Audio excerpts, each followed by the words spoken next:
Embracing Destiny 21 Pep Talks to Walk in Your Greatness by C. Ruth Taylor. Read by the author C. Ruth Taylor. Copyright 2020 by C. Ruth Taylor. Dedication. This book is dedicated to Claudette Distant Lindo. Thanks for being there and encouraging me to embrace my destiny. Your advice has been golden. God has used you to position me for greatness. The Fearless 40 series is a series of 7 books, including Embracing Destiny. They were written to celebrate Ruth's 40th birthday in May 2020. They are designed to help persons who are approaching age 40 or those over 40 years of age to slay their fears, revive their courage to dream again, and soar to new heights in their later years. Other books in the series include Designed to Win Roadmap 2, How to Dream Again and Succeed in Life as You Get Older, the Late Bloomers edition. Embracing Singleness, 21 Secrets to Maximize and Enjoy It While It Lasts. Fearless 40, Getting Older, Slaying Your Fears and Soaring to New Heights. Unshackled Queen, From Heartbreak to Purpose. And Write and Retire Right, Secrets to Write Nonfiction Fast and Create Sustainable Income for Retirement. Life is fleeting. Introduction. Victories do not last. In this imperfect world, greatness is only provisional. The Voice Reader's Bible. In closing his speech, the presenter chanted, "You've got greatness within you." I said to myself, talks of greatness have become quite trendy. This was not the first time I heard that phrase from a motivational speaker. In fact, it is the signature phrase of master motivator, author, and multimillionaire Les Brown. Others who follow the greatness trend include Lewis Howes, a popular podcaster, author, and former pro athlete, who has the School of Greatness podcast. A friend of mine who recently launched our Born to be Great Mentorship Center in an inner city community. And in early 2020, the Jamaica Money Market Brokers, JMB, had their Conversations on Greatness event. Do we all want to be great and do great things? Are you intimidated or frustrated by aspirations of greatness? I believe some people are frustrated by the pursuit of greatness, and some are suffering from delusions of grandeur. Some, like King David, have been anointed to be king, but not yet appointed. David had to wait over 10 years before he walked into his prophetic destiny. Another leader, Caleb, from the tribe of Judah, had to wait 45 years to walk in his destiny. Would you have given up during the wait? These 21 pep talks are based on the life of the biblical character Caleb.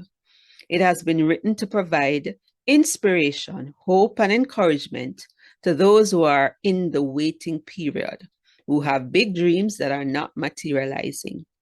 This book is for those who recognize that although their present reality does not match their prophetic destiny, they should not give up on their dreams. As you read these brief pep talks, may faith and hope rise within your heart. May you gain renewed courage to attempt great things for God and expect great things from God. May you, like Caleb, have faith and courage to ultimately walk in your divine destiny, even if it is delayed for decades. Pep Talk 1. Courage like Caleb's. Imagine being strong enough at age 85 to slay 3 groups of powerful giants and fight a war. Stop imagining and meet Caleb. Each time I read about him, I get extremely excited. I am impressed with Caleb, who is the inspiration behind the Fearless 40 series. He is a fitting example of one who embraces destiny and walked in his greatness. The name Caleb means dog or faithful. One could say Caleb had a fierce, dog-like attitude.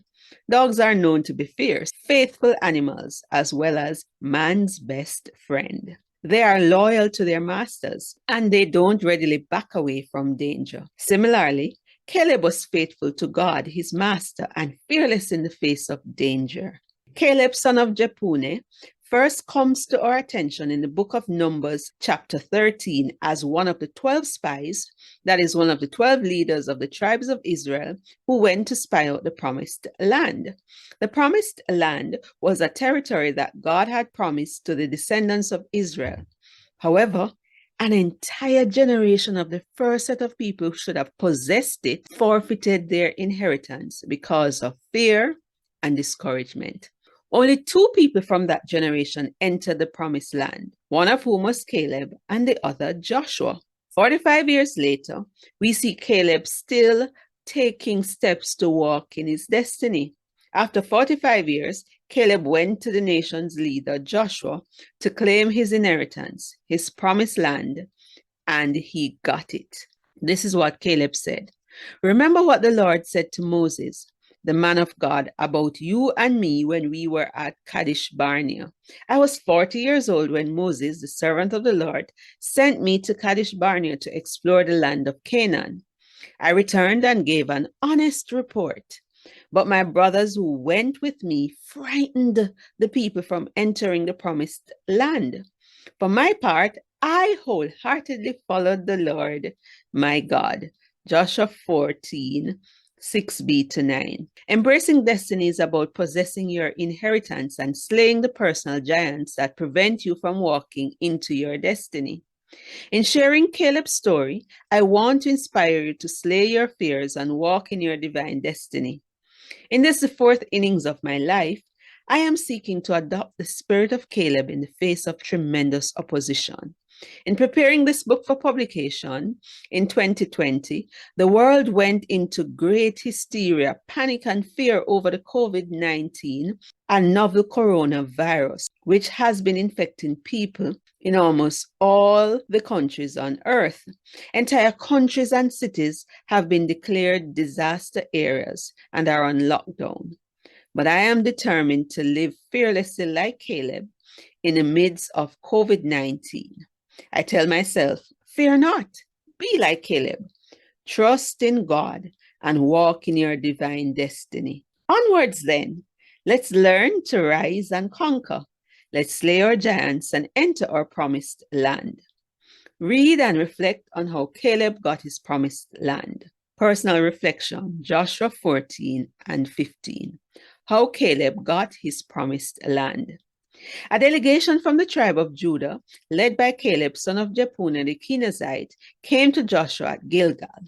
Caleb said to Joshua, remember what the Lord said to Moses, the man of God, about you and me when we were at Kadesh Barnea. I was 40 years old when Moses, the servant of the Lord, sent me from Kadesh Barnea to explore the land of Canaan. I returned and gave an honest report.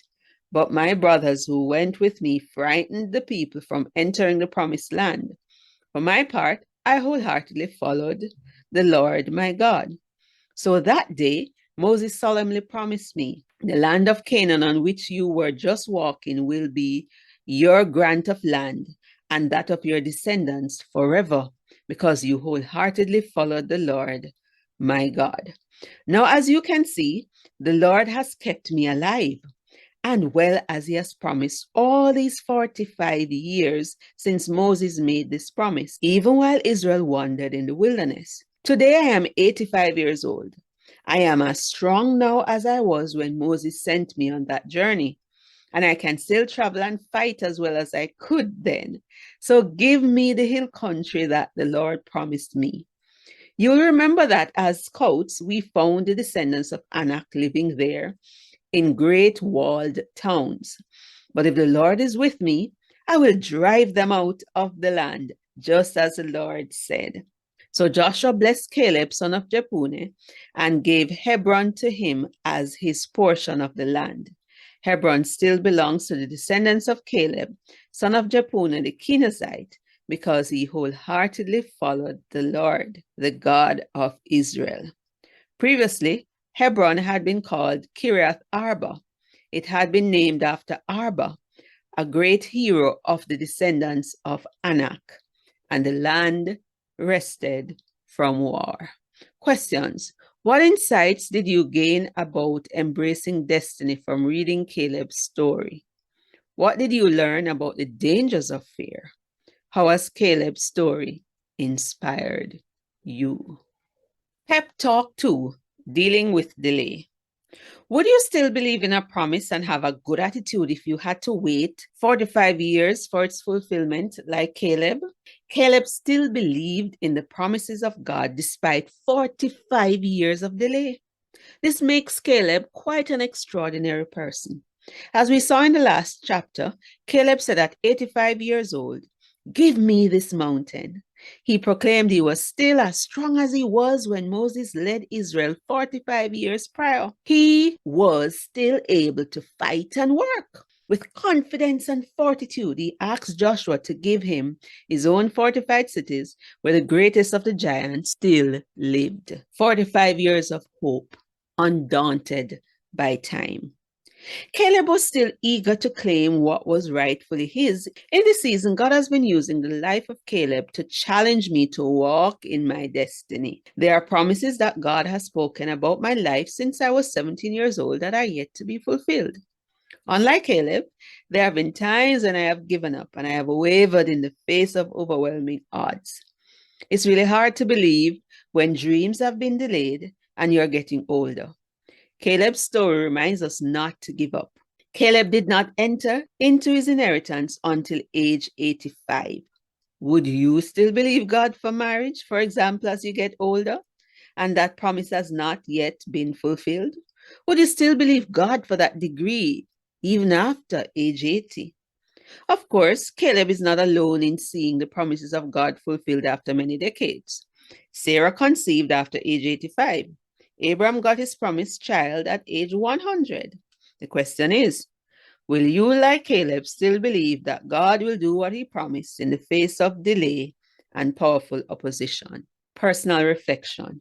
Do you still have hope despite some of your dreams being delayed? Would you continue to believe in God's promises after decades of delay? How has this pep talk inspired you? Pep Talk 3, Stop Feeling Small. As one thinks in the heart, so does one become.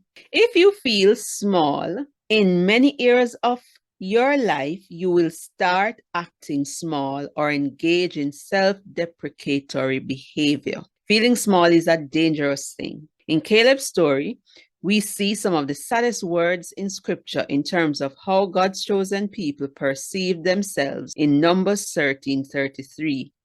We even saw giants there, they said, the descendants of Anak. Next to them, we felt like grasshoppers, and that's what they too thought. My favorite motivational speaker, Jim Rohn, once said, "The understanding of self-worth is the beginning of progress." The Israelites' negative self-perception and self-disesteem derailed their destiny, at least the destiny of an entire generation. After God promised to give the Israelites the land of the giants, because they felt small and insignificant, like grasshoppers, over 500,000 people died in the wilderness over a 40-year period. Feeling small will cause you to die in your wilderness. Why not be like David, Caleb, and Joshua, who saw the giants as small in comparison to themselves and their God? Believe, like these men, that your giants are no match for you and your God. How we think truly determines how we feel and how we act. For many years, I struggled with feeling small. I sometimes retreated in the face of opposition because I felt small. Now, this may shock many because God has used me to do great things. However, those things cannot be compared to what I could have done had I not given up some opportunities due to feeling small. Note well, feeling small is not to be equated with being humble. Being humble is having a proper understanding of who you are and of your worth and value. It is understanding that all you have and all that you achieve, that you have not done so on your own. To God and for God are all things, and all things are for his glory. Being humble is about recognizing your source. It is not pretending as if you have no value and that you are not good at anything or apologizing for achieving great things. While putting down yourself may be akin to humility, don't confuse the two. Humility is being willing to take a step down, not always wanting to be first or always wanting the spotlight. Being humble is about not always wanting to have things done your way and being willing to give up your place to another when it matters. If you are giving up your place to another because you feel small, that's a sign of low self-worth and a lack of understanding of your true value. It is something from which you must be delivered. To begin to overcome the sense of feeling small, one must remember who our God is and the purpose for which He created us. We must remember His greatness and His love for us. God made humans to be rulers of creation.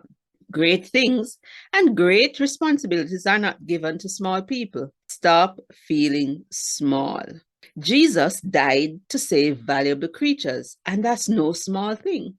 You are valuable to a great God, made in His image and likeness, so stop feeling small. That feeling of being small will cause you to dim your light and can derail your destiny and the destiny of others. We are charged in the book of 1 Peter 4 to use our gifts to serve one another and to be good stewards of them. Listen, God has placed within you key talents, ideas, and skills that are essential to help someone else to fulfill their destiny. These gifts are within you to help someone else to experience healing and deliverance. But as long as you are feeling small, those gifts will never be used to the benefit of others. Don't forget Israel and the giants. When Israel saw themselves as grasshoppers, they were squashed. Feeling small is dangerous. It's time to see yourself the way you truly are, the way your great God sees you, and be activated for greater. Personal reflection. Do you struggle with feeling small? What are you doing to overcome it? How has this pep talk inspired you? Stop playing small. Some time ago, I read a book by John Maxwell titled Talent is Not Enough. Maxwell's thesis was that very often it is not the most talented who are successful. Instead, it is those of lesser abilities who are willing to outwork others and confidently maximize the little they have. That is why someone with 5% of your knowledge can out-earn you and have more influence than you, even though you are more educated. It's your attitude, not your aptitude, that will determine your altitude. Zig Ziglar. Those who rely solely on their natural talent alone are rarely the most successful. It is very often your attitude that accounts for your success. In the summer of 2019, I went to an empowerment event hosted by Jamaican author and speaker Sally Ann Gray of the I Must Speak Academy. In her opening speech, she reminded me of something that I first heard renowned best-selling author and speaker Dr. Miles Monroe mention years before. She spoke about the difference between the lion and the elephant. The lion is not the fastest in the jungle. It is not the strongest in the jungle, but a lion can render an elephant 10 times its size powerless because of its attitude. This is why the lion is the king of the jungle and commands respect and influence over animals that are much bigger and faster. As she shared this story, I got a revelation. I saw, despite my 18 years in ministry and speaking in 14 different countries around the world as of 2019, I did not have the attitude of a lion. I was like the elephant. I also recognize that, like the lion, you do not have to be the brightest or the most talented to have the greatest influence. All you need is an attitude of confidence in your ability and be fearless in the face of giants. Caleb had the attitude of a lion. In Joshua 15, Caleb was not the youngest or the strongest soldier. He was 85 years old, and yet he said, "Give me this mountain. I am well able to conquer it." When others would have long retired, Caleb was ready to take on a new challenge. In the process, this 85-year-old man defeated some of the strongest giants in the land. It's time to stop playing small. Be a lion. Be like Caleb. Personal reflection. In what ways are you like the lion or the elephant? Will you adopt the mindset and attitude of a lion? How has this pep talk inspired you? Pep Talk 5. In Search of Greatness. According to 1 Chronicles 29:12, wealth and honor come from you alone, for you rule over everything. Power and might are in your hand. And at your discretion, people are made great and given great strength. Is greatness a God idea or a man-made idea? Since I'm a Bible-centered person, I want to find out if there is any scriptural basis to run with the pursuit of greatness. And if I were to run with it, what would it look like biblically? In searching the scriptures, I discovered that the theme of God making people great runs throughout the scriptures, especially God making great those who were unlikely candidates for greatness. This is seen in both the Old and New Testaments and extends beyond the nation of Israel, although the Israelites are the primary examples throughout Scripture. Thus, the Scriptures show unequivocally that God destines and calls people into greatness, to be great, do great things, and attempt great things. God also rewards people greatly. At his discretion, God makes the small great and the great small. 1 Chronicles 29:12b. Therefore, let's briefly examine this theme of God making people great in the scriptures. God makes Abraham great. In Genesis 12, God calls a man named Abram out of Ur of the Chaldees, out of idolatry, and gives him a great calling. He makes great promises to him at the age of 75 when he had no children. The Lord God said to Abraham, "Leave your native country, your relatives and your father's family, and go to the land that I will show you. I will make you into a great nation. I will bless you and make you famous, and you will be a blessing to others. I will bless those who bless you and curse those who treat you with contempt. All families on earth will be blessed through you." That's Genesis 12, 1-3, the New Living Translation. In Genesis 15, God repeats and affirms his promise to Abraham and guarantees him a great reward. It says, "Sometime later, the Lord spoke to Abraham in a vision and said to him, 'Do not be afraid, Abraham, for I will protect you, and your reward will be great.'" In this same chapter, God tells Abraham at this late age that his descendants would be as numerous as the stars, and that after their enslavement for 400 years, they would be sent away from their captivity with great wealth. That's Genesis 15, 4 and 14. This we see in the story of the Exodus when Israel left Egypt in Exodus 12, 35-40. This promise of greatness continues in Abraham's lineage. His two sons, grandsons, and descendants become great men and eventually great nations. Later, God changed Abraham's name to Abraham. He promised Abraham that he would make his first son Ishmael exceedingly fruitful and a great nation, although he was not the son of the covenant or promise. "As for Ishmael, I will bless him also, just as you've asked. I will make him extremely fruitful and multiply his descendants. He will become the father of 12 princes, and I will make him a great nation." Genesis 17:20. Isaac, Abraham's second son, who was the child of promise and the child of the covenant, was also destined for greatness. Genesis 17:15-21. Therefore, Isaac became so great in wealth and power that wherever he lived, his countrymen became jealous, putting stumbling blocks in his way and forced him to leave their land. Yet, despite their attempts, God gave Isaac room to prosper, as we see in Genesis 26. And in Genesis 26:24, God reaffirms his prophetic destiny to make of Isaac a great nation. So God makes Abraham's descendants great. The promise of greatness to Abraham gains legs through his grandson Jacob, who later became Israel. Jacob was the younger of twin sons born to Abraham's son Isaac. In the natural scheme of things, Jacob would not have been the greater one, but he was destined for greatness because God said that the younger would rule the older. In Jewish custom, the firstborn would normally get the greatest portion of the blessing and the inheritance. But God had destined Jacob, the younger son, to receive the greater blessing. When Jacob left his father's house to save his life because of his deceptive ways and his brothers vowed to kill him, he had nothing. But through divine guidance, favor, and hard work, his possessions became great in Haran. so much so that his uncle's children became jealous and contentious, and he had to leave. See Genesis 28 through to chapter 31. Jacob later had 12 sons who became the nation of Israel. It is Jacob's family who later multiplies in Egypt and became subject to enslavement for almost 400 years. Yet, they were destined for greatness and could not be oppressed forever. And just as God promised Abraham, from one man thought impotent and one woman thought barren, Sarah, Abraham's wife, came numerous descendants.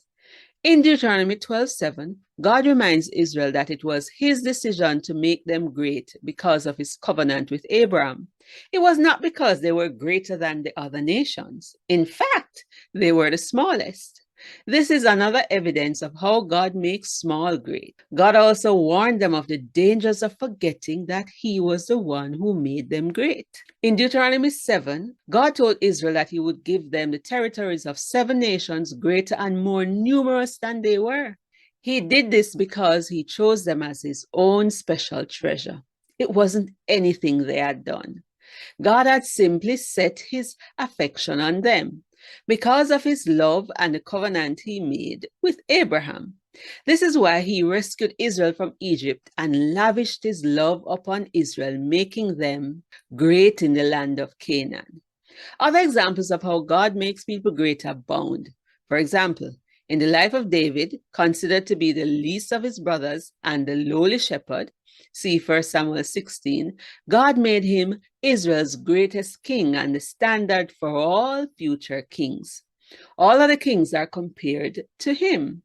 King David's son Solomon, from an unlikely union with a foundation of adultery and murder, also became exceedingly great. Hannah's song captures the essence of God making small great when she said in 1 Samuel 2, verse 8, "The Lord brings some down and lifts up others. He lifts the poor from the dust and the needy from the garbage dump.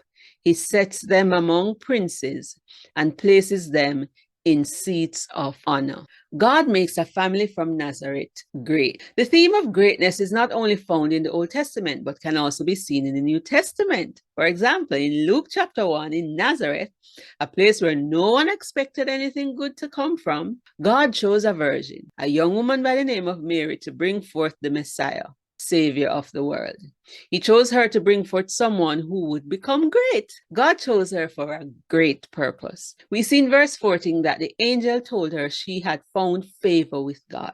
Mary would conceive and give birth to a son, whom she would name Jesus. The angel said he would be very great and would be called the Son of the Most High. The Lord would give him the throne of his ancestor David, and he would reign over Israel forever.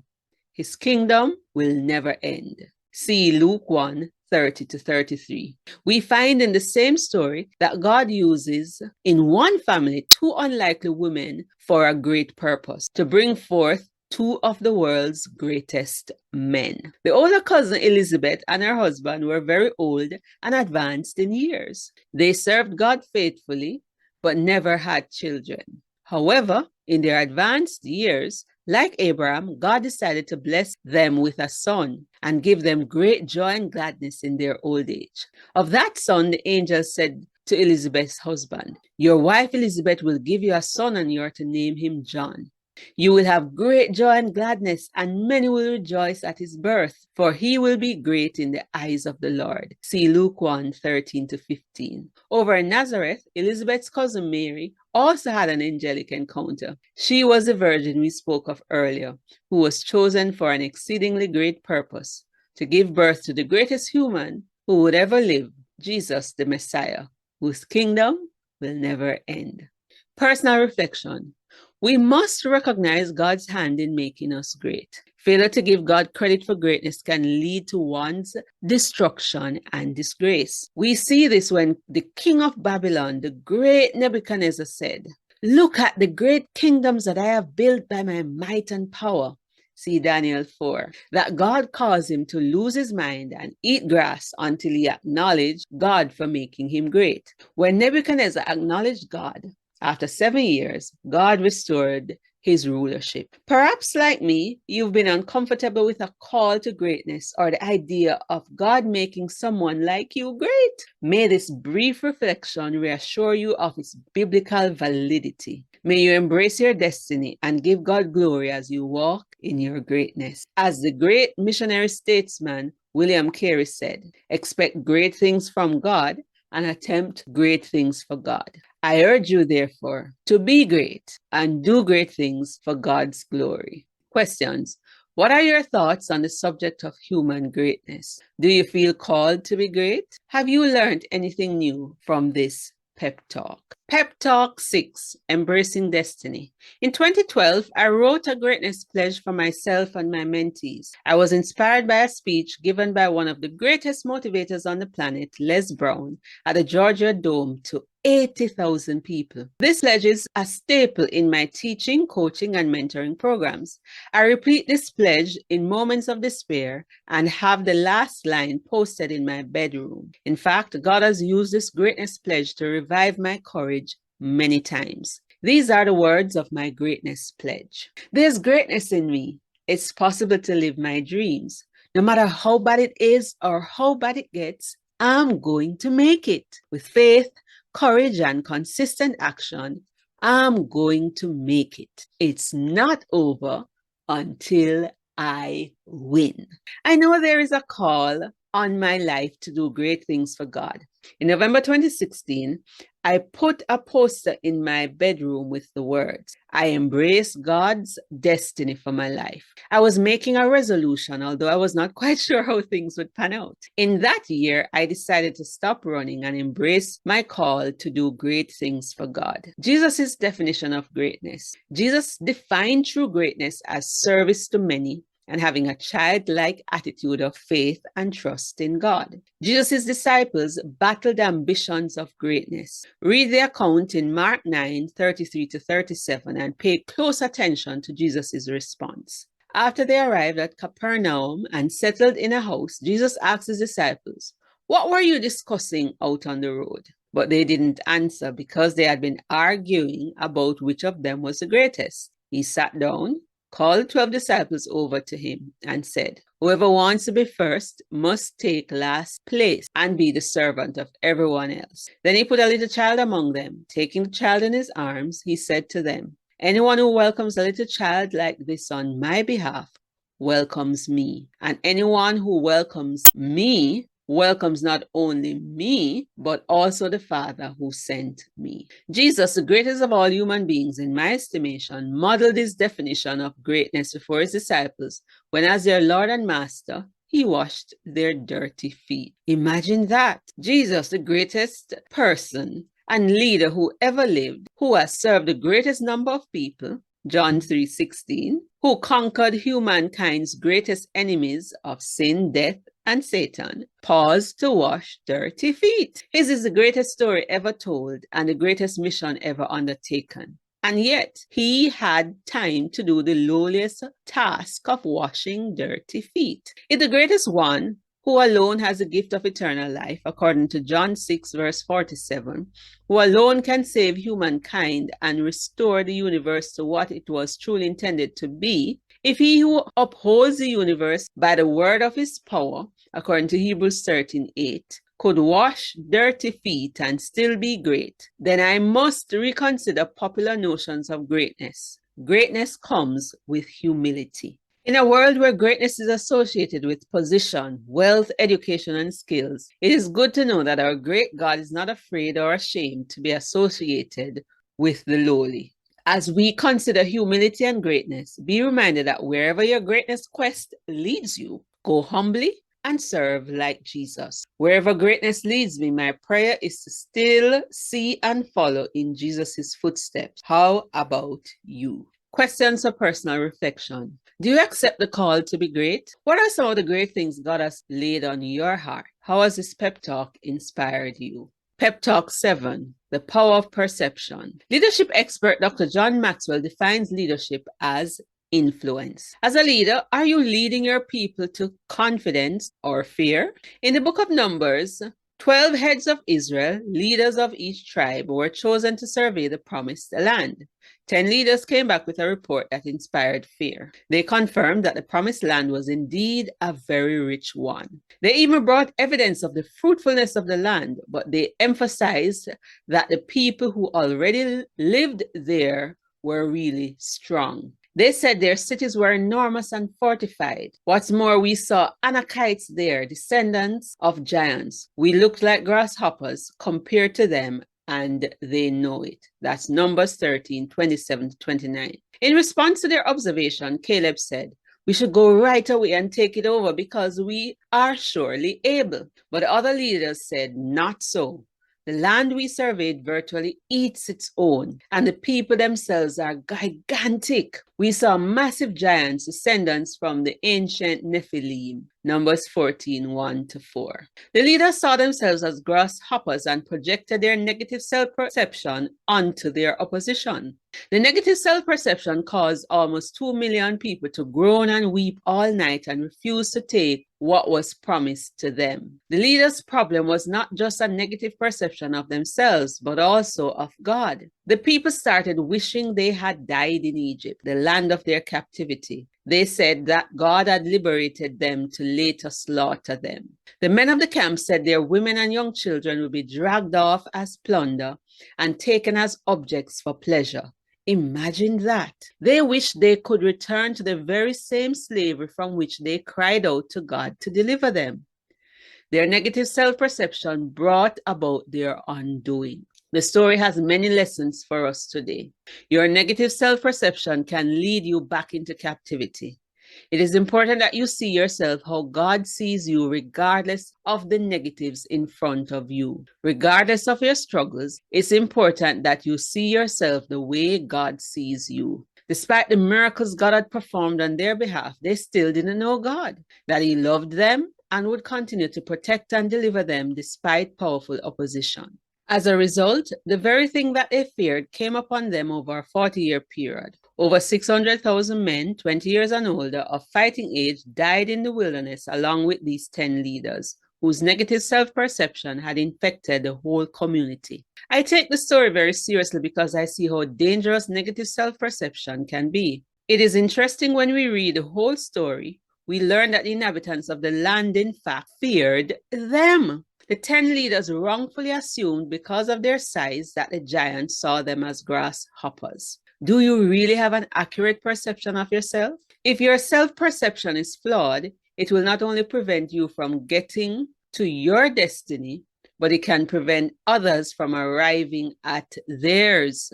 If your current circumstances do not reflect the prophetic promises or the revelation of greatness that you have received, be careful. Your destiny can be ruined by your negative self-perception. And if you are a leader, you may also ruin the destiny of others. I beg you, if you are a leader, do not lead your people into despair. Lead them to confidence, even in the midst of powerful opposition. Let's all take heed. Questions for personal reflection. In what way is your self-perception the opposite of what God has said about you? As a leader, how are you influencing your followers? And how has this pep talk inspired you? Pep Talk 8, Exposing Unbelief. They say a promise is a comfort to a fool, and it seems that the generation of Israelites who came out of Egypt bought this lie. Truth is, they are not the only one. When some great promises about my future were first spoken in 1997, I did not believe them all. The promises far exceeded my mental capacity to grasp them. Like Israel, I struggled with unbelief because of the giants in my life. I did not realize that by not believing God, I was calling God a liar and questioning His integrity. Didn't the scripture say God's promises are yea and amen? Has God not given great and precious promises so we who believe can become partakers of the divine nature? Didn't God say in Psalm 119 that He honors His word above His very name? Thankfully, the scriptures also say God's mercies are new every morning, and this gives me hope. Great is his kindness and grace towards us. And as he lovingly confronted Adam and Eve in the garden after their act of unbelief and disobedience, so has he lovingly confronted me. As he gave hope to Eve with the promise of bringing forth the seed that would crush the serpent's head, so has he made promises to me, so I too can crush my serpent's head. It is interesting to note that it was the offspring of the unbelievers who eventually conquered the land and slay the giants. They defeated the same giants who had crushed their parents when in disobedience to God their parents had attacked the Canaanites. Therefore, I pray that your offspring will be fearless and crush the giants that you failed to conquer in your lifetime. Thank God, unbelievers can be transformed into believers. Over the past few years, God has been redeeming my rut and transforming me into a believer. He has been showing me ways to dispel my doubts and reminding me that greater is the one who does not see and yet believe. So I declare, great Redeemer of our rut, this is the season of our emancipation. I declare today that we are believers like Caleb. We too want our mountain. We too want to follow you wholeheartedly and inherit our promised land. Let's all say like Caleb, we certainly can conquer it. Let's go up at one. It's time to shift. It's time to conquer. Our faith will move mountains in Jesus' name. Amen. Questions or personal reflection. Are you an unbelieving Christian? What are God's promises to you? And how has this pep talk inspired you? Pep Talk 9, Reasons to Shine. I will never forget their words. That day in Namibia in 2013, a lovely South African couple exposed a major weakness of mine and spoke prophetically about my destiny. They recognized that I had been dimming my light. They told me that my future would be great, and they were right. The following year, I composed a song for my first book and business launch based on a dream I had.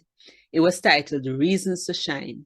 The song should have been debuted at my first book launch in 2015, but it was not released. In that dream, I was in a Spanish-speaking country telling children they had a reason to shine. When I awoke, I penned the words and envisioned youth singing this song during mentoring and other training sessions in Jamaica. I subsequently asked one of my church brothers, Chadwick Morgan, to compose the soundtrack for the lyrics. He created 2 soundtracks, and today I use one version for my Design to Win broadcast. Here's the song.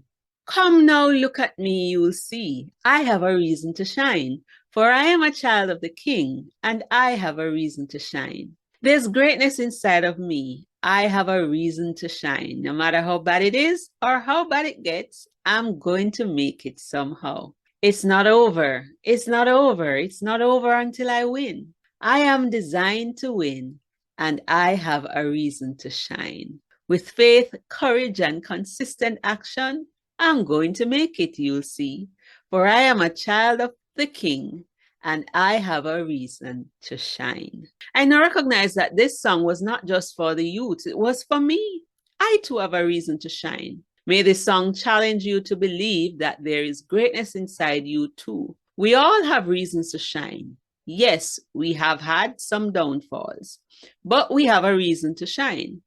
There's greatness in us, reflective of the great one who created us. Use the greatness pledge I shared in Pep Talk 6 and this song to walk in your destiny. Let your light shine. It's time to stop seeking permission to walk in the light given to you. Today, choose to shine and shine in the audience of one, King Jesus. The fear of man is a snare. Obedience to God is our first mission, and we often forget that. Do what God says and stop being a slave to the fear of man. God has called us to do great things, and it's time to embrace the call. If you are struggling with releasing your greatness and dimming your light, know that you have a reason to shine. You are a child of the King. Let your light so shine that others may see your good works and glorify your Father in heaven. See Matthew 5:16. I am ready. Are you? Someone's destiny is tied to your light. Don't let them remain in darkness. Questions for personal reflection. Have you been dimming your light in the fear of others? Do you believe someone's destiny is tied to your light? And how has this pep talk inspired you? Pep Talk 10. Purpose, not popularity. What is the motive behind your greatness aspirations? Are you seeking popularity or fame? When I started embracing my own call to greatness, I had no desire to be a celebrity. I was chasing my purpose. In fact, in November 2014, when God indicated He was giving me a platform, I protested, cried, and resisted. Too many Christians with platforms had become heretics, were criticized harshly, and some abandoned their faith. Therefore, I wanted none of it because I did not want to fail God. However, God set me straight from Isaiah 12. Tell the world how great He is. Tell them the great things He has done. The platform was not about me. I remember the strong impression arising out of that passage. I chose you because you know where your strength lies. I am your source, your strength, and your song. When I accepted the mission to exalt God and empower people, I had no idea that God meant my books would be that platform. Little did I know then that books are my platform. The way people perceive you as an author is rather strange to me. You are seen as a sort of celebrity. Imagine that. And recently, a young man asked me to autograph his arm. This is something that I heard of with celebrities, and now it has happened to me. My books have opened many doors of opportunities that would otherwise not have come to me or been possible. I was shocked because all I am doing is chasing my purpose. I am not seeking greatness for myself, but to be great for Him, to make His name glorious. I implore you to be careful with your greatness aspirations. We live in an age with lots of talk about greatness, and as Christians, we can be led astray. Yes, God makes small great, but as you rise in the eyes of men and in the echelons of society, point them to Him. If you are at the center, even when the spotlight shifts and the monsters of envy, comparison, and competition attack, you will have nothing to resist. As you gain the spotlight, be mindful of the purpose of the platform. Questions for personal reflection. Has God given you a platform through your gift? What are you doing to ensure He gets the glory? And how has this pep talk inspired you? Pep Talk 11. Killing the envy monster. Are you struggling with the green-eyed monster or comparisonitis as you observe the success of others? I have to be honest, confessing that I often fall into this trap. In Ecclesiastes 4, Solomon said, "Then I saw yet another thing. Envy fuels achievement. All the work and skills people develop come from their desire to be better than their neighbors." The Voice Reader's Bible. When I read the aforementioned verse, I had to cross-examine myself. What's fueling my achievements at this stage of my life? Is it a quest to be better than others? Is it envy? In this new season of my life, instead of envying others of success and feeling small by the greatness of others, I am learning to be thankful.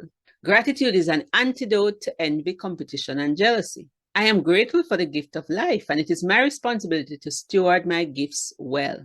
My aim is to maximize my potential, not compete with anyone. One of the disadvantages of social media is that it often exposes our insecurities and leads us to compare our life with that of others. On social media, we often present the best version of ourselves. Sometimes people fake it, but you don't always know it.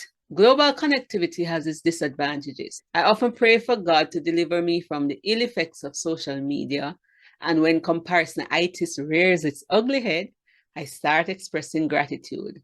When the temptation comes to be jealous of the greatness of others, start giving thanks for your blessing. The power of gratitude. The habit of expressing gratitude has caused me to appreciate having something meaningful to accomplish daily. In fact, I am so excited by what I have been called to do that there aren't enough hours in the day to get it done. I am simply grateful to be a co-laborer in God's kingdom. I am grateful for the opportunity to help people win on earth and for all eternity. I am grateful to be a dot in God's universe and His plan because I know it could have been otherwise.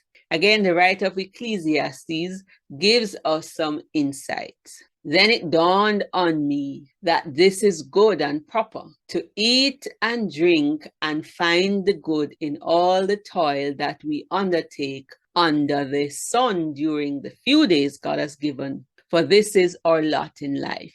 Also, God gives wealth, possession, and power to enjoy those things, and He allows them to accept their lot in life and to enjoy hard work. This is the gift of God. For people like this have no time to despair over life because God keeps them so busy with a deep-seated joy. See Ecclesiastes 5:18-20. What will you do the next time that the multi-headed monster of insecurity, competition, and jealousy rears its ugly head? I say fire gratitude shots at him. May you always remember to be grateful that you are still here. May you always be grateful for the privilege of serving the King alongside other wonderfully gifted humans and kingdom servants. Lord, we are grateful. Forgive us of our ingratitude and blindness. Questions for personal reflection. Are you grateful or just caught up in aspirations of greatness? What are you grateful for? List 5 to 10 things. How do you deal with the envy monster when it rears its ugly head? Pep Talk 12, Destiny Destroyers. The term Destiny Helper has become quite popular in recent years. Destiny helpers are persons who help you to fulfill your purpose and to get to your preferred destination in life. Destiny destroyers are the opposite. They invite fear and sorrow and cause you to forfeit your purpose and preferred destination in life.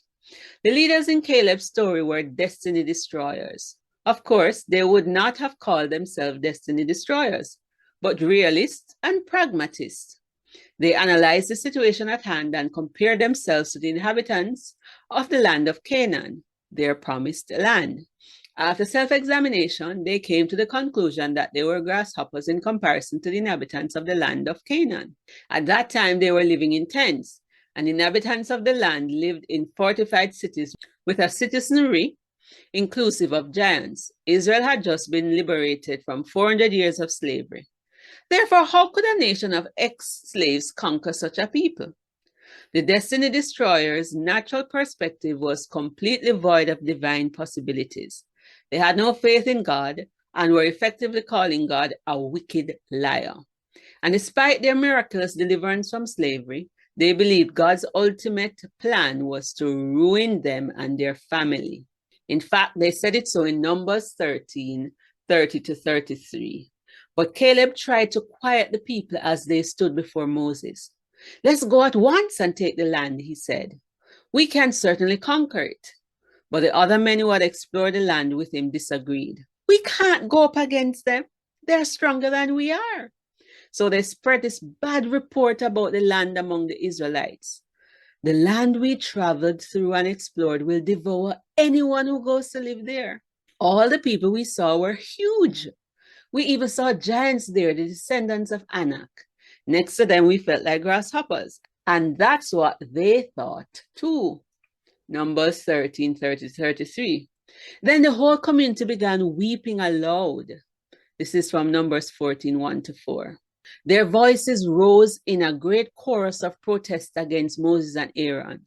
If only we had died in Egypt, or even here in the wilderness, they complained. Why is the Lord taking us to this country only to have us die in battle? Our wives and our little ones will be carried off as plunder. Wouldn't it be better for us to return to Egypt? Then they plotted among themselves, let's choose a new leader and go back to Egypt. Numbers 14, 1-4. Their lack of faith in the power and goodness of God, as well as their negative perception of themselves, resulted in the death of over 600,000 men who should have entered the promised land. Moreover, they caused over 1 million people to wander in circles in a wilderness for 40 years. Are you a destiny helper or a destiny destroyer?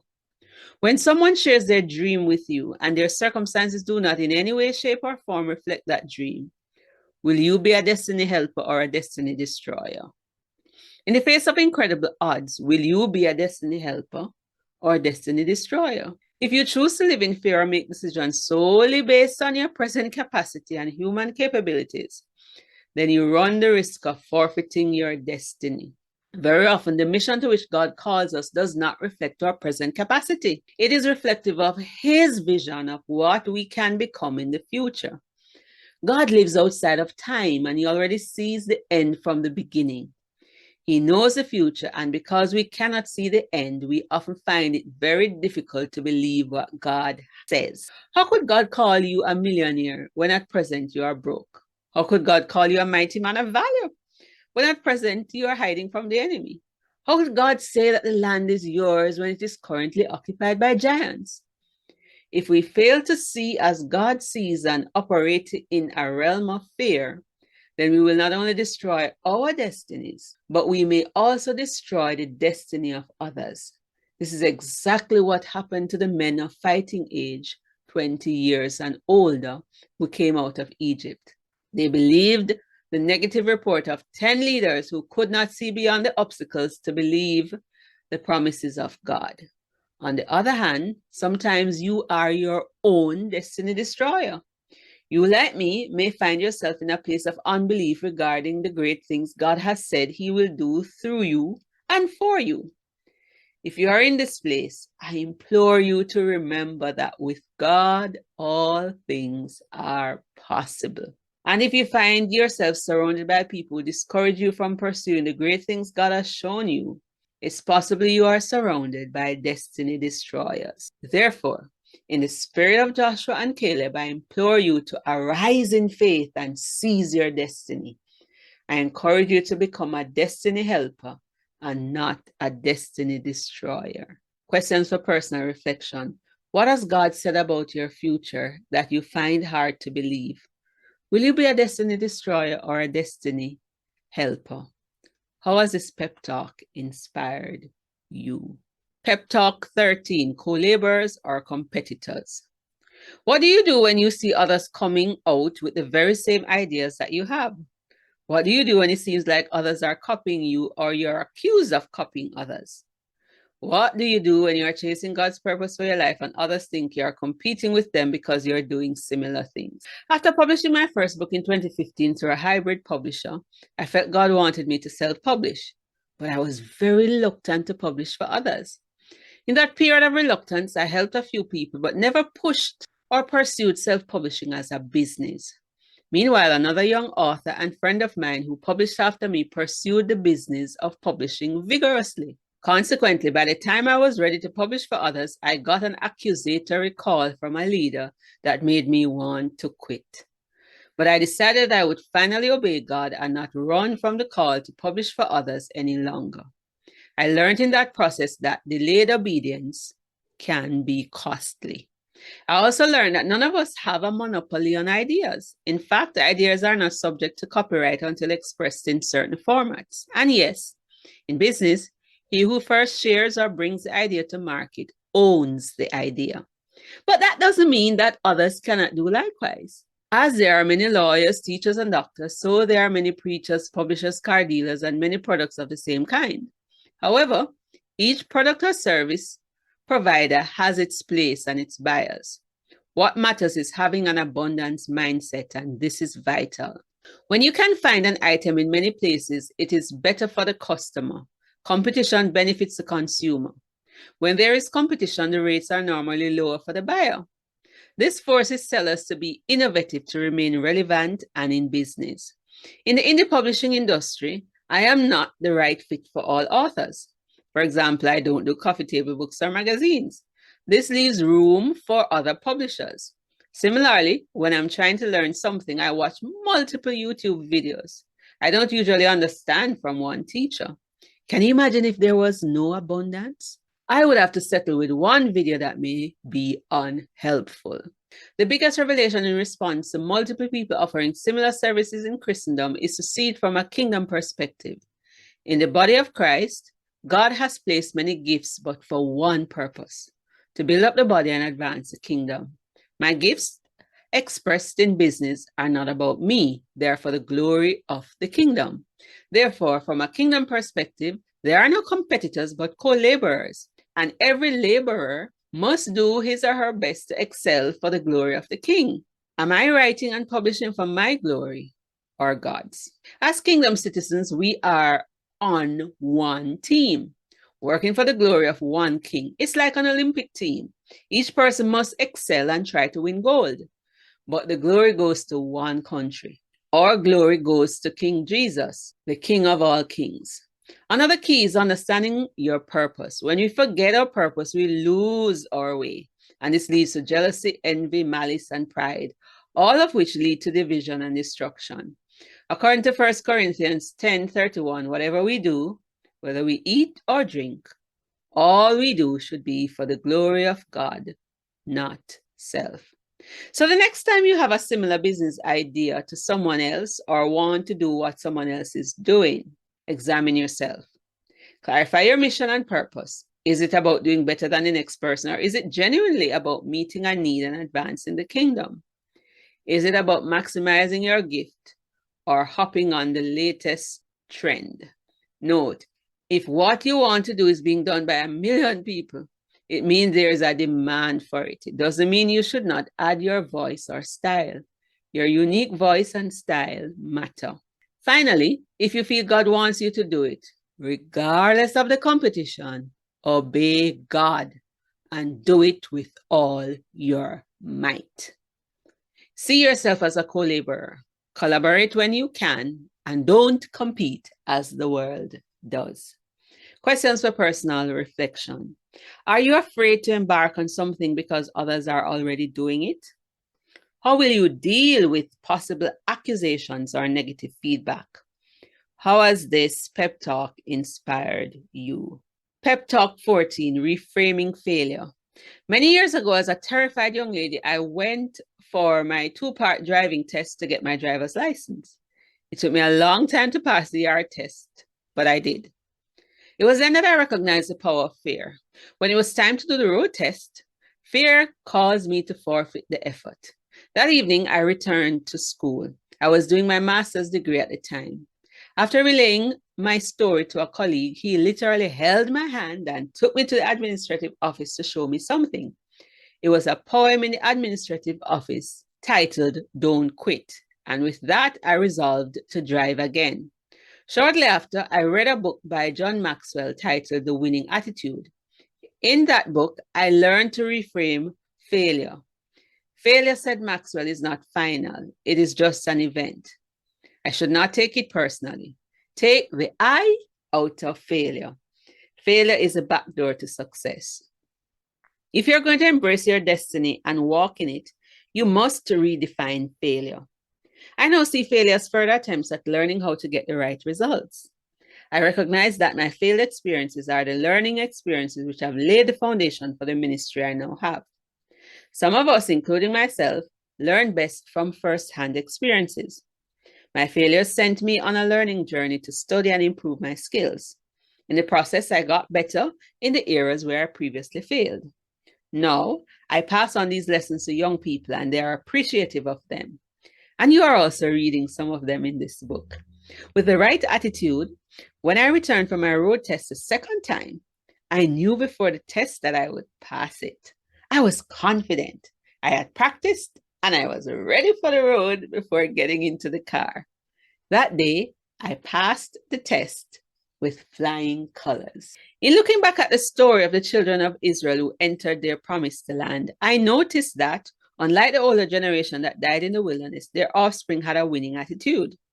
We read in Joshua 15 that they entered the promised land and conquered 31 kings, including giants. Many of the tribes received the portion of land allotted to them. Listen, just because the previous generation failed doesn't mean your generation must fail. Just because you did not get your promise in the last season does not mean you cannot receive it in another season. Failure is not final, it's just an event. It doesn't have to cause you to forfeit your destiny as long as you learn, improve, and keep trying. The lessons in failure will become your blessings. Today, I am profiting from my failures. My failures have helped me to become a better, wiser, and more determined person. In this season, I am determined to slay the giant of fear in every area of my life and to walk in my divine destiny. How about you? Questions for personal reflection. In what areas have you failed? How can you reframe your failures positively?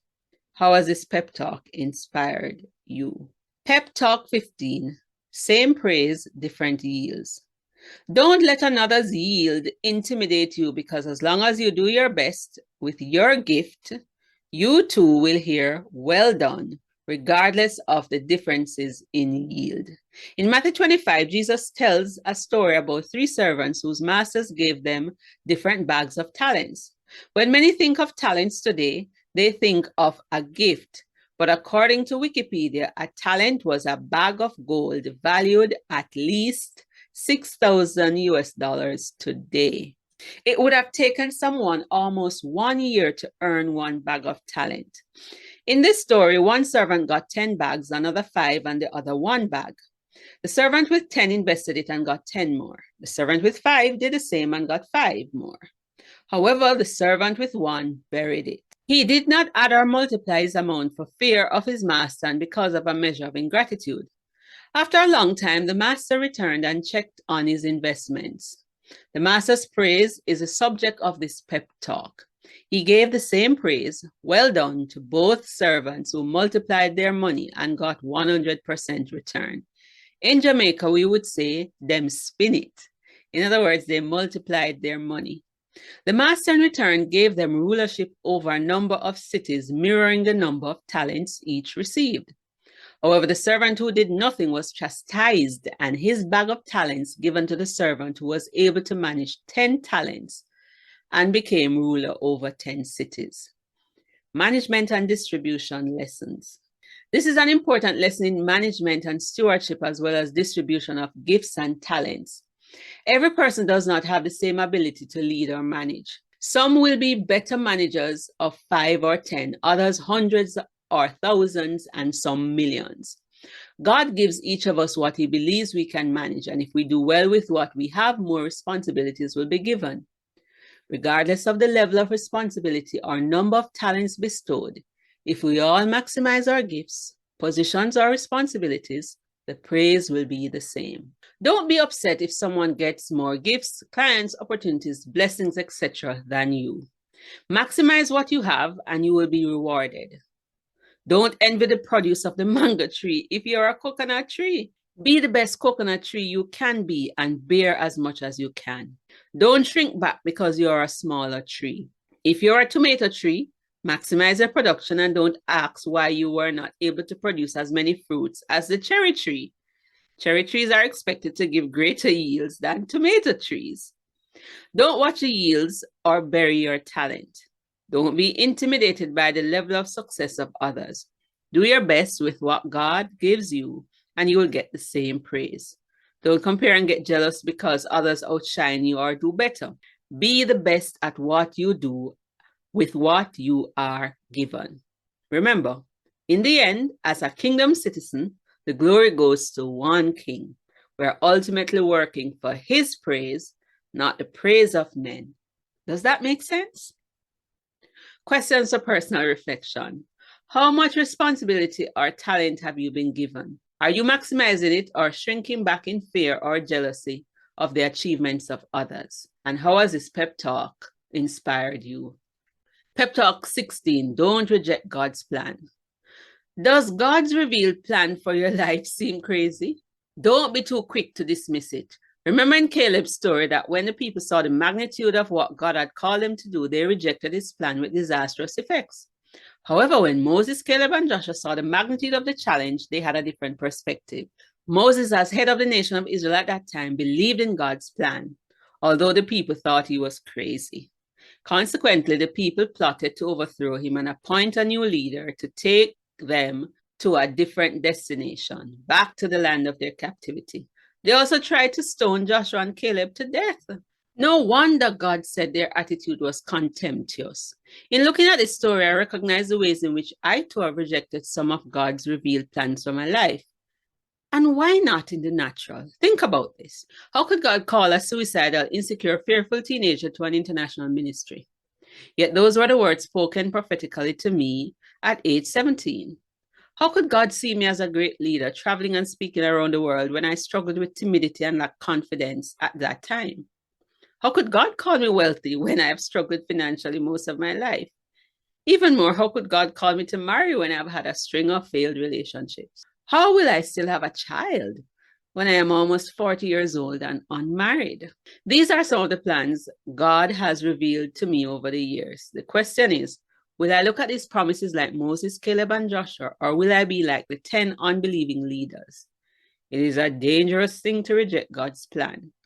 As I reflect on the many financial, emotional, and physical miracles God has done for me in the past, I resolve to believe in his track record.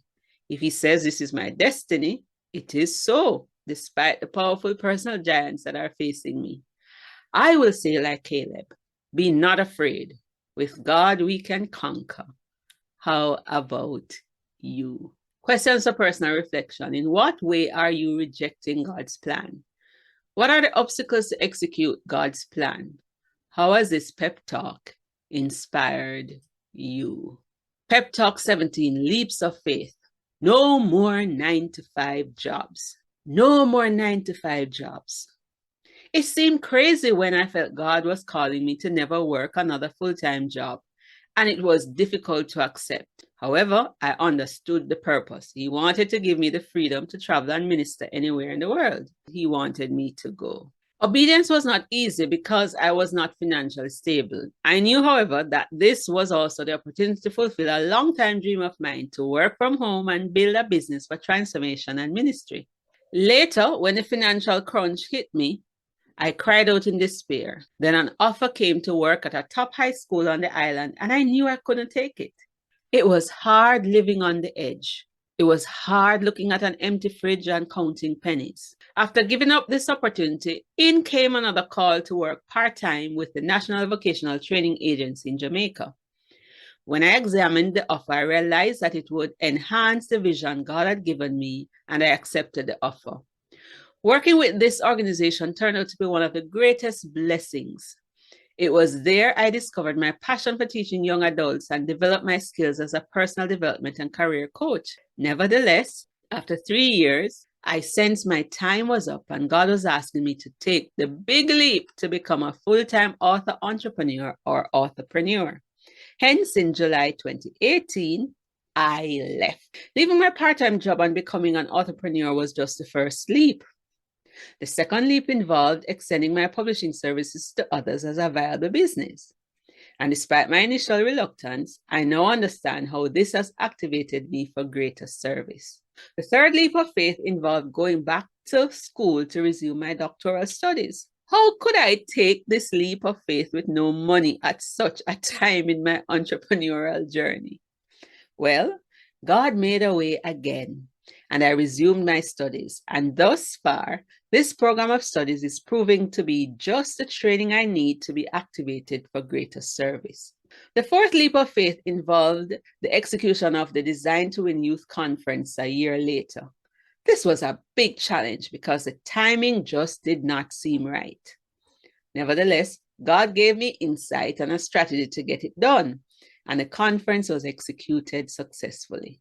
Note, embracing your destiny will require several leaps of faith on an ongoing basis. Caleb had to believe and hold on to his dreams for 45 years, and he displayed several acts of faith to walk in his destiny. Although there are still many mountains that I have to climb, the God who helped me to climb the aforementioned mountains will help me to climb the others. Caleb had to cross the Red Sea and the River Jordan before walking in his destiny. He had to fight giants and take his mountain to receive his inheritance, and so do we. I know that the God of Caleb is my God, and with him we can win. No retreat, no surrender. Onwards then, how about it? Questions for personal reflection. What leaps of faith is God asking you to take? In what way has God rewarded you for those leaps of faith? And how has this pep talk inspired you? Pep Talk 18, Achsah's Ask. Like father, like daughter. The apple did not fall far from the tree. In ancient Israel and other countries, women rarely inherited or owned land, but Achsah, Caleb's only daughter, did. It turned out that Caleb's spirit had infiltrated his family. In Joshua 15, we learn that Caleb did not defeat the greatest giants of the land by himself. He did it with the help of his family. Caleb was an incredible strategist and issued a challenge. He proclaimed that the man who defeated the giant in Kiriath Arba would get to marry his daughter Achsah as his reward.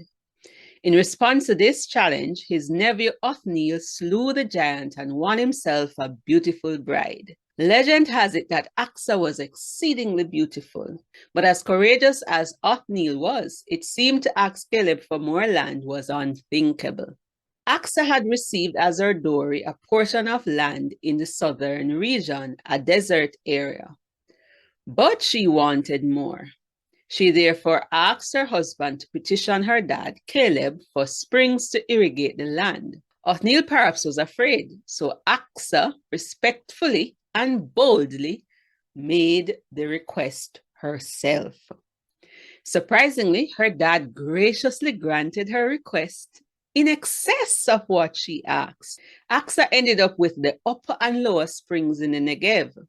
Achsah became a prosperous woman because of her courage to ask for the extraordinary. She followed in the footsteps of her dad, who at 85 years old had asked for his mountain and got it. There are some scholars who say that Achsah was greedy, and perhaps she was, but she got an inheritance befitting of her future position as the wife of the next leader in Israel. After Joshua's death, Othniel, Achsah's husband, became the first judge in Israel. This story has a profound impact on me, and I have not fully extrapolated all the lessons. However, several questions come to mind. Have I been too small in my requests and expectations? When will I rise to the courage and confidence of Achsah and become a big asker? I believe in this season, it's time for big asking and big acting. It's time to do the extraordinary. It's time to go from nominal to phenomenal. If Caleb was such a generous father, how much more generous is our Heavenly Father? If we ask in faith, God is able to grant us exceedingly, abundantly above all we can ask or imagine. See Ephesians 3:20. I want to be a big asker, like the daughter of Caleb. How about you? Questions for personal reflection. What is the magnitude of your asking? Do you have the courage of Achsah? And how has this pep talk inspired you? Pep Talk 19, Slaying Your Giants. One of my favorite movies is Facing the Giants. There is a very inspirational scene in the movie when Brock, a member of the football team, was pushed by his coach to carry a player heavier than he thought, almost all the way across the football field. All the players were surprised at Brock's strength and grit. Brock himself was just as surprised, but the coach had seen something in him that he could not see in himself. If you are going to slay your giants, you have to believe that your coach, God, knows that you are capable of accomplishing more than you think you can. He knows that you cannot slay the giants by yourself, and neither is he expecting you to do it alone. This is why Caleb said, if God is with us, we can conquer. Caleb's confidence was not in himself, but in God's power and presence. He told his people that the protection of the people of the land was gone. They need not be afraid. If God is pleased with them, they would slay their giants. And as you know by now, the people disagreed. However, when the people realized their mistake in refusing to enter the promised land after God's rebuke, they suddenly wanted to fight the giants. Moses tried to dissuade them, but they refused to listen. This was yet another act that was displeasing to God and another act of disobedience. God refused to go with them, and when they attacked the giants, they were properly beaten by them. The lesson from this is clear. You cannot defeat age-old giants in your own strength.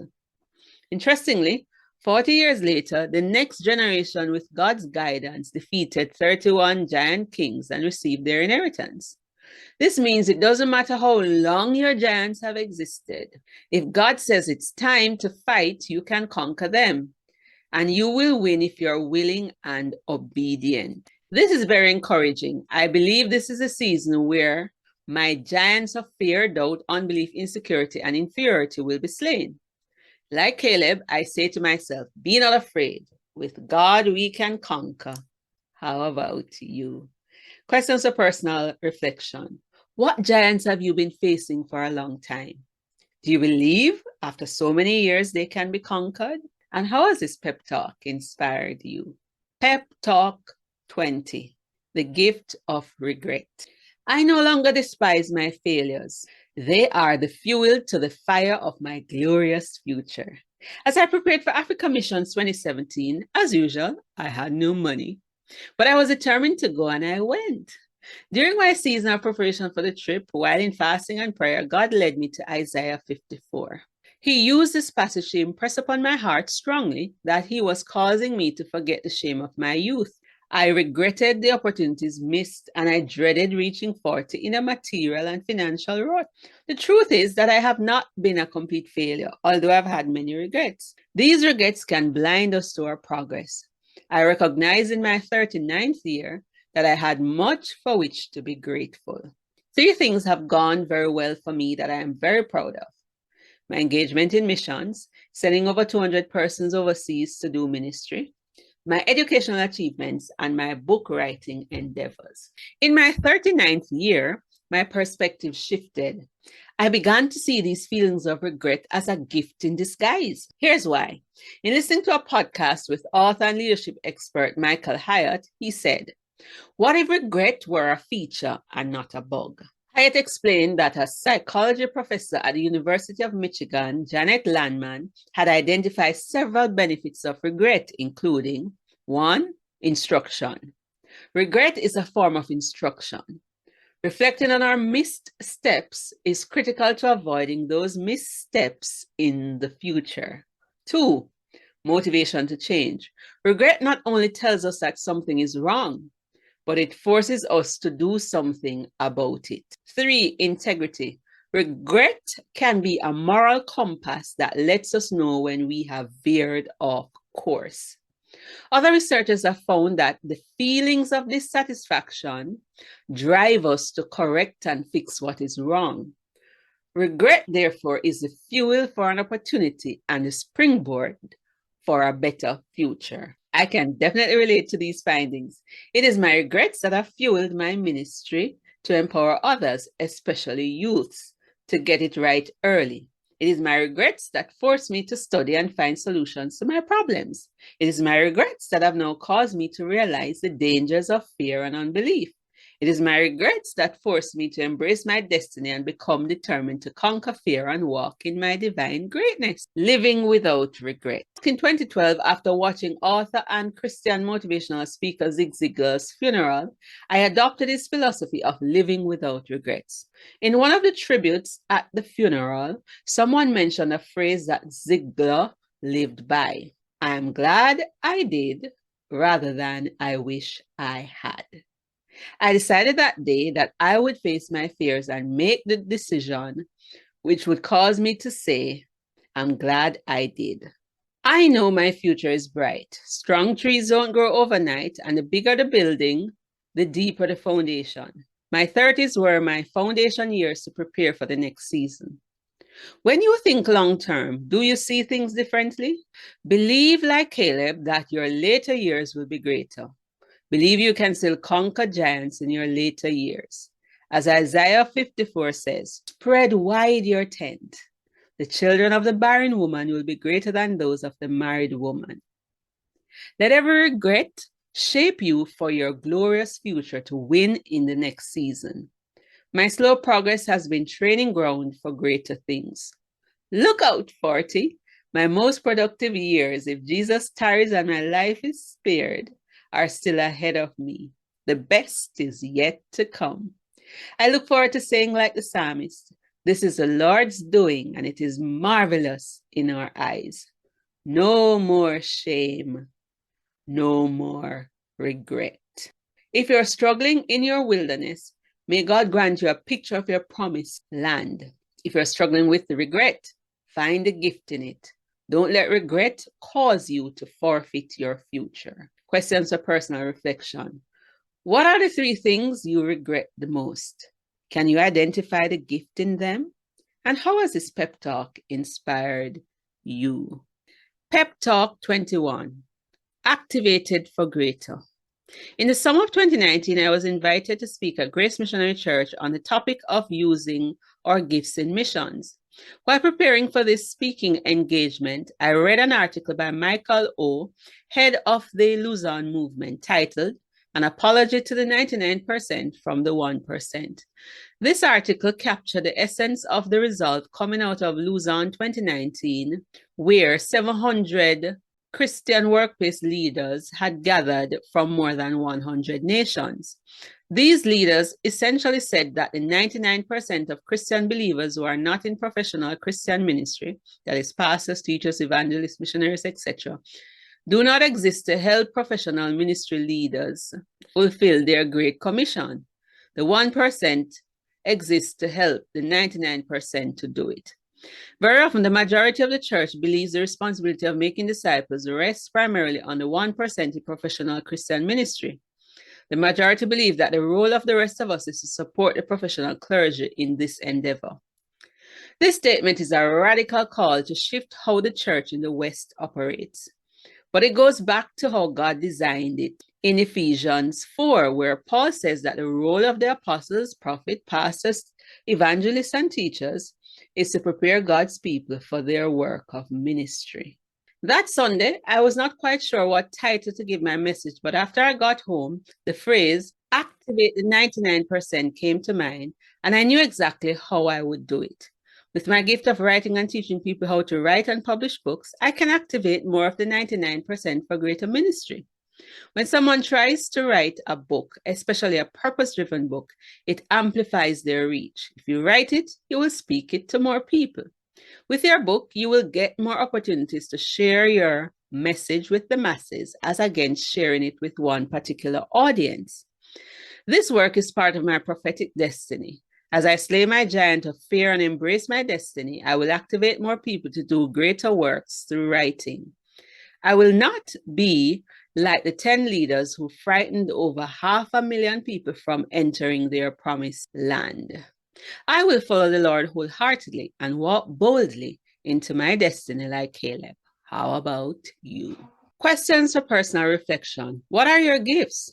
How can you use those to fulfill the Great Commission or do greater works? And how has this talk inspired you? Conclusion. Don't forfeit your destiny. And I quote from Joshua 14:8, but my brothers who went with me frightened the people from entering the promised land. In the story of Caleb, an entire generation of over 6,000 fighting men died in the wilderness because of fear and an unwillingness to fight for that which was rightfully theirs. Only 2 fearless men, Caleb and Joshua, from that generation obtained their inheritance. This story serves as a warning to us today. If God has promised you something and there are obstacles in the way, don't give up. With the promise of God and faith in the presence and power of God, you can conquer those obstacles and receive your inheritance or promise. Caleb and Joshua had a different spirit, and although they had to wait 4 decades, they eventually received their inheritance. Don't let your perception of the opposition cause you to forfeit that which is rightfully yours. Don't give up on your promised land because of fear. As I approach my 40th birthday, I am adopting the spirit of Caleb and Joshua. I am not giving up my inheritance because of the giants of fear, doubt, and unbelief. I will not give up my promises which have not yet been fulfilled after 2 decades. How about you? Today, I embrace the call to write and publish. I embrace the call to empower the Caribbean to become a mission force through writing. Today, I embrace my destiny to become Ruth.